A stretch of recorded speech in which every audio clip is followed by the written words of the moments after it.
கர்த்தருடைய நாமத்துக்கு ஸ்தோத்திரம் உண்டாவதாக. நீதிமொழிகள் 29:1. அடிக்கடி கடிந்து கொள்ளப்பட்டும் தன் பிடரியை கடினப்படுத்துகிறவன் சகாயமின்றி சடிதிலே நாசமடைவான். மறைவான சிநேகத்தை பார்க்கிலும் வெளிப்படையான கடிந்து கொள்ளுதல் நல்லது. நீதிமொழிகள் 27:5. ஒரு தகப்பனோ தாயோ தன் பிள்ளைகளை ஒழுங்காய் வளர வேண்டும் என்றால் ஏற்கனவே கண்டித்து புத்தி சொல்வார்கள், இல்லையென்றால் பிரம்பை எடுப்பார்கள். அதற்கு தான் நீதிமொழிகள் 13:24 சொல்லப்பட்டிருக்கிறது. பிரம்பை கையாடாதவன் தன் மகனை பகைக்கிறான், அவன் மேல் அன்பாய் இருக்கிறவனோ அவனை ஏற்கனவே தண்டிக்கிறான் என்று. அதே போலதான் தேவனும் நம்மை தண்டிக்கிறார்.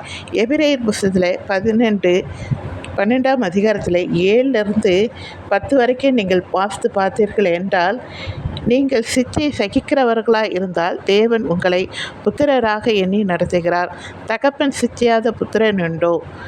அன்றியும் நம்முடைய சரீரத்தின் தகப்பன்மார்கள் நம்மை சிட்சிக்கும் போது அவர்களுக்கு நாம் அஞ்சி நடந்திருக்க, நாம் பிழைக்கத்தக்க ஆவிகளின் பிதாவுக்கு வெகு அதிகமாய் அடங்கி நடக்க வேண்டும் அல்லவா?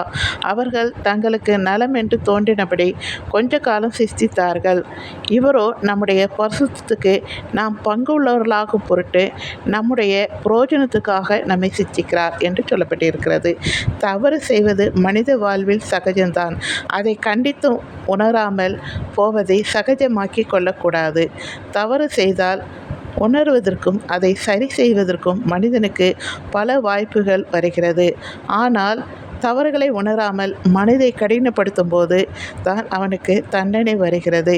வேத வசனத்தில் எத்தனை பேரை நீங்கள் பார்த்திருப்பீர்கள். கண்டிக்கும் போது மனம் திருந்தினவர்கள் இருக்கிறார்கள், கண்டித்தும் மனம் திருந்தாதவர்களும் இருக்கிறார்கள். அப்படி இருக்கும்போது ஆண்டவர் என்ன செய்கிறார்? எத்தனையோ வாய்ப்புகள் தேவன் கொடுக்கிறார். நாம் உணராமல் தன் மனதை கடினப்படுத்தும் போது சடிதியில் கண் இமைக்கும் நொடியில் சகாயமின்றி சடிதிலே நாசமடைகிறோம். பூமியில் உணர வாய்ப்பு கொடுத்தும் எத்தனையோ பேர் வாய்ப்பை தவறவிட்டு நாசமானவர்கள் இருக்கிறார்கள். நாம் எப்படி? அதை நம்மை நாமே சோதித்து பார்ப்போம். ஆமென்.